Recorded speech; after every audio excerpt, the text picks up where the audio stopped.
Rahul, Rihanna और racket. Rahul Gandhi कौन है बताने की आवश्यकता नहीं है। 2 दिन से कुछ लोग हम में से जान गए हैं कि रिहाना भी कौन है, परसों तक नहीं जानते थे बहुत लोग। और रैकेट, ये रैकेट बहुत महत्वपूर्ण है। भारत के खिलाफ जो प्रोपेगेंडा बहुत पहले से अनेकों विषयों पे चलता आ रहा है, उसे हमने रैकेट का नाम दिया है। और आज उसी रैकेट को लेकर यह प्रेस कॉन्फ्रेंस हो रहा है। अभी चंद मिनटों पहले राहुल गांधी ने भी प्रेस कॉन्फ्रेंस किया और अपने उसी अपरिपक्वता, इमेच्योरिटी का परिचय राहुल गांधी जी ने पूरे हिंदुस्तान के सामने रखा।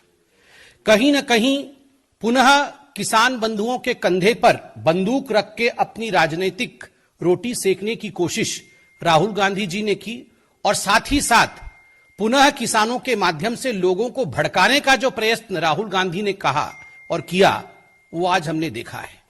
ये वही राहुल गांधी है जो चंद दिनों पहले कह रहे थे कि शहरों में आग लग जाएगी, there would be fire in the cities, slums में जाके लड़ाई होंगी।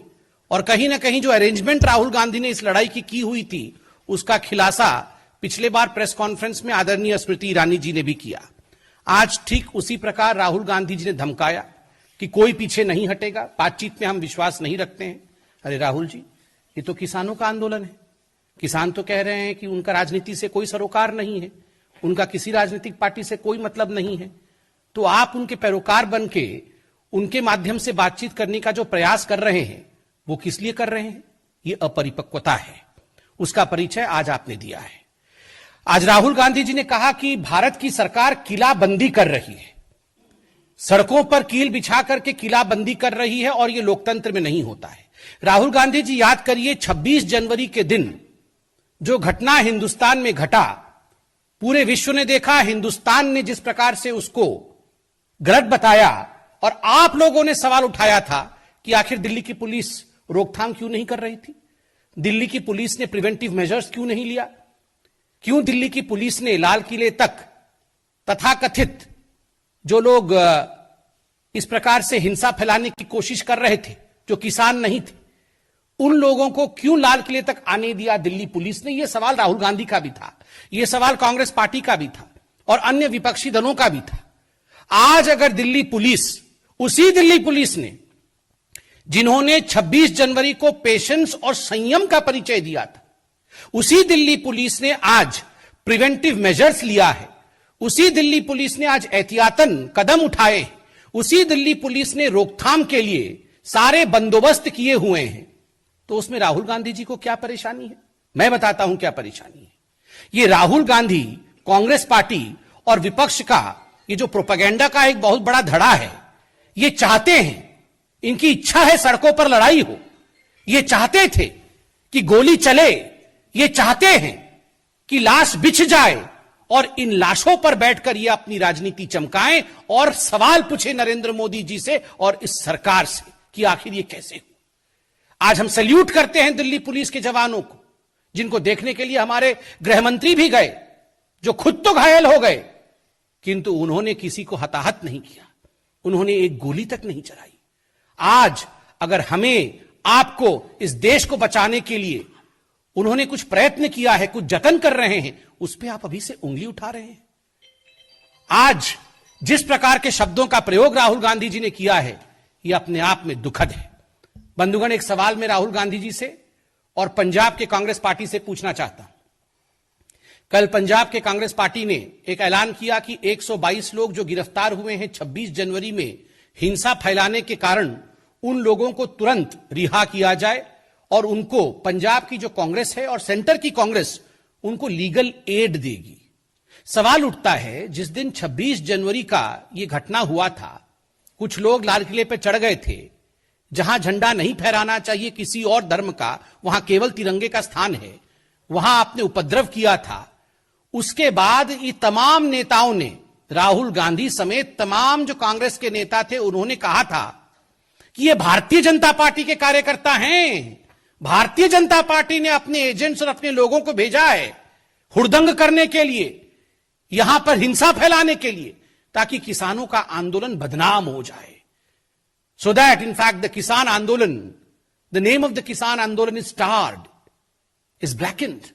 और आज जब वही हुड़दंगी गिरफ्तार हो रहे हैं, तो आप कह रहे हैं कि इनको रिहा कर दीजिए, तभी जाके बातचीत होगी।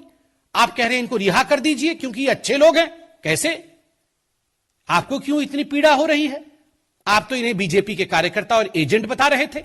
इनको तथ्यों के आधार पर, अगर दिल्ली पुलिस सीसीटीवी की फुटेज के आधार पर, जो फुटेज जनता ने सामने रखी है और जो फुटेज पब्लिक कंजम्पशन के लिए, एविडेंसेस के आधार पर जो तथ्य कोर्ट में प्रस्तुत किए जाएंगे, उनके आधार पर गिरफ्तारी हो रही है। आप कह रहे हैं छोड़ दीजिए। अर्थात ये आप ही के लोग थे, अर्थात ये कांग्रेस पार्टी आप ही के लोग थे ना, जिनके लिए आप इतने चिंतित हैं और लीगल एड देंगे। वरना मैं तो नहीं मानता हूं कि इस देश में ऐसी कोई संस्था होगी जो अनार्की फैलाने वालों को, जो हिंसा फैलाने वालों को, और 26 जनवरी में जो दुर्घटना हुई थी उनके साथ कोई भी संस्था खड़ी होगी, ऐसा तो मुझे नहीं लगता। स्वाभाविक रूप से यह प्रश्न राहुल गांधी जी के लिए है, क्या ये लोग आपके हैं जो आप इनके लिए लीगल एड देने के लिए तत्पर हैं? राहुल गांधी जी ने आज कहा, बहुत दुख के साथ मुझे कहना पड़ रहा है, मैं वो सेंटेंस लिख के लाया, उन्होंने कहा यह सरकार किसानों को मारना चाहती है। यह सरकार सबका साथ, सबका विकास और सबके विश्वास, इस मंत्र के आधार पर काम करती है। किसी को मारना यह सरकार नहीं चाहती है। सब कैसे उभरे, सब कैसे आगे बढ़े, सब कैसे विकास करे, इसकी चाहत इस सरकार की है। किसान, मजदूर, मजलूम, महिला, युवक, सबके लिए किसानों की सरकार काम करती है। हमारी सरकार किसानों की भी सरकार है। और देखिए मारना क्या होता है, इसका आर्टिकल मैं निकाल के लाया हूं। 1998 में मध्य प्रदेश में सरकार किसकी थी? कांग्रेस पार्टी की थी। अंधाधुंध गोली किस पर चली थी? किसानों की रैली पर चली थी। कितने किसान मारे गए थे? 28 किसान जलियांवाले बाग की तरह वहां भून दिए गए थे। राहुल जी, इसे मारना कहते हैं, इसे रौंदना कहते हैं, इसे डेमोक्रेसी को समाप्त करना कहते हैं। किसानों के लाशों के ऊपर आपने राजनीति की थी। आज आप हमारी सरकार को कटघरे में घेरने की कोशिश कर रहे हैं, झूठे भ्रम को फैलाने की कोशिश कर रहे हैं। आप कह रहे हैं हम मारना चाहते हैं, यह निंदनीय है। राहुल जी, केवल आप नहीं, एक और है रिहाना, उन्होंने भी ट्वीट किया है। ना राहुल को मालूम है कुछ कृषि के बारे में, ना रिहाना को मालूम है कुछ कृषि के बारे में। पूछिए दोनों को, ये रबी क्रॉप क्या होता है, खरीफ क्रॉप क्या होता है, कुछ नहीं मालूम। ना राहुल को मालूम, ना रिहाना को मालूम, मगर दोनों की आदत एक है, दोनों ट्वीट कर रहे हैं। आप बताइए कहां थे ये लोग जब महात्मा गांधी के स्टैच्यू को कैलिफोर्निया के अंदर अभी चंद दिनों पहले डेसिक्रेट किया गया। महात्मा गांधी हमारे राष्ट्रपिता हैं और केवल भारतवर्ष के राष्ट्रपिता नहीं है। महात्मा गांधी पूरे विश्व के द अपोस्टल ऑफ पीस हैं, शांति दूत है पूरे विश्व के लिए। जब उनके धड़ को अलग कर दिया जाता है कैलिफोर्निया में, उनके स्टैच्यू के धड़ को, तो कोई भी इनमें से जो आज ट्वीट कर रहे हैं, जो इंटरनेशनल फिगर बने हुए हैं, उनमें से किसी ने ट्वीट किया? किसी ने ट्वीट नहीं किया।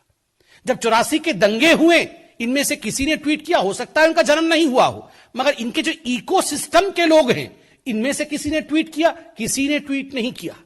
जब कश्मीरी पंडितों को निकाला जाता है, मैं नहीं कह रहा हूं कि 3 व्यक्तियों का नाम, मगर ये जो इकोसिस्टम है, उनमें से किसी ने कश्मीरी पंडितों के ह्यूमन राइट्स के लिए ट्वीट नहीं किया। और मैं पूछता हूं, दिल्ली पुलिस के जो जवान थे, उनके हाथ कट गए, उनके ऊपर तलवार से आक्रमण हुआ, उनको कूदना पड़ा खाई के अंदर, किसी ने इनमें से तथाकथित ह्यूमन राइट एक्टिविस्ट है, किसी ने ट्वीट किया कि ये ह्यूमन राइट वायलेशन है? किसी ने ट्वीट नहीं किया। और आज राहुल एंड रिहाना ट्वीटिंग। बंधुगण, ये राहुल गांधी जो रह रहे के विदेश जाते हैं, आज मैं बिल्कुल स्पष्टता के साथ बताता हूं, और ये खुलासा भी होगा, ये यूं ही विदेश नहीं जाते हैं। वहां वो षड्यंत्र करते हैं, एंटी इंडिया एलिमेंट्स के साथ मीटिंग करके ये प्रपंच रचते हैं हिंदुस्तान को बदनाम करने के लिए और हिंदुस्तान को विवादों में धकेलने के लिए। चाहे वो रिहाना हो, चाहे वो मियां खलीफा हो, ये सारे जो जिन लोगों ने ट्वीट किया हुआ है, ये सारे लोगों से किस प्रकार मिलना, प्रपंच करना, हिंदुस्तान के खिलाफ प्रोपेगेंडा करना, ये राहुल गांधी का बिल्कुल पहला काम है। और यही राहुल गांधी करते हैं विदेश में जाके। आप सोचते होंगे हमें कैसे मालूम? हमने आपको कहा था ना कि चाइना से जाके चुपके चुपके मिलते हैं, बाद में सब कागज सामने आया। 2008 का एमओयू भी हुआ था, तो वो फोटो भी सामने आया मां बेटे का। शी जिनपिंग बैठे हुए हैं, मां बेटे दाएं और बाएं खड़े थे, वहां भी जाके मिल के आए हैं चुपके चुपके, चोरी चोरी चुपके चुपके वहां भी जाके प्रोपेगेंडा करके आए थे, और आज चाइना चाइना कर रहे थे। डिफेंस बजट के बारे में बोल रहे थे। जितना डिफेंस बजट पे मोदी की सरकार ने एक्सपेंडिचर किया है, मॉडर्न गैजेट्स के लिए जितने इस सरकार ने काम किया है, किसी पिछले सरकार ने उतना काम नहीं किया है। 10 वर्षों तक राफेल को आपने टाल के रखा। आज हमने बेंगलोर के एरो शो में राफेल को देखा, गरजते हुए देखा है। राहुल गांधी, आपने देखा आज राफेल को? आपने देखा नहीं। आपने केवल पीसी करके हिंदुस्तान की मनोबल को नीचे करने की कोशिश की है। बंधुगण, जो लोग प्रोपेगेंडा करने की कोशिश कर रहे हैं, उन्हें हिंदुस्तान के लोकतंत्र के विषय में जानना होगा। India is a democratic country. These 3 farm bills were passed after due diligence, after due debate, after discussion, through a democratic process on the floor of Indian Parliament. ये इंडियन पार्लियामेंट में ये तीनों कानून पारित हुए हैं, डिस्कशंस के बाद, डिबेट के बाद। And who are the members of Indian Parliament? Duly elected member of parliaments of Indian Parliament, in fact, are the representative of each and every Indian. 130 crore के जो रिप्रेजेंटेटिव हैं, उन लोगों ने डिस्कशन करके ये कानून पारित किया। ठीक है, कानून पे मतभेद आपका था, सुप्रीम कोर्ट गए आप लोग, सुप्रीम कोर्ट में सुनवाई हुई। सुप्रीम कोर्ट में सुनवाई के बाद खंडपीठ ने कहा कि इस कानून को लेकर हमने एक कमिटी निर्धारित किया है, इस कमिटी के माध्यम से सुनवाई होगी। अब इस कमिटी के सामने सब प्रस्तुत हुए। आपके लिए पार्लियामेंट भी छोटा है, आपके लिए सुप्रीम कोर्ट का कोई महत्व नहीं है। ये 3-4 लोग ट्वीट करेंगे, उसी ट्वीट के आधार पर आप हिंदुस्तान के लोकतंत्र को तौलेंगे। Rahul ji,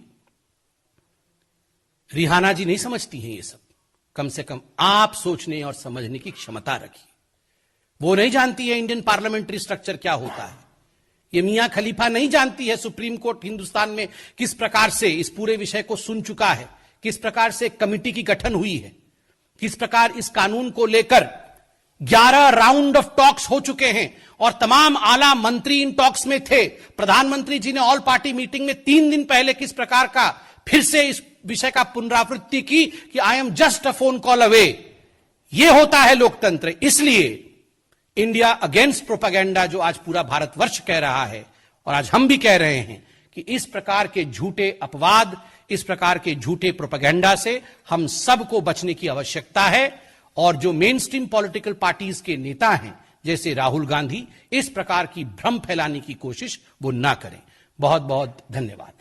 Let me amend the statement of Rahul Gandhi when he says that this country is lacking leadership. I firmly believe what he wanted to say was Congress lacks leadership. This country has leadership. And the people of this country have duly elected a leader called Narendra Modi as their Prime Minister. And I'm proud to state that Narendra Modi ji is not just the leader of India.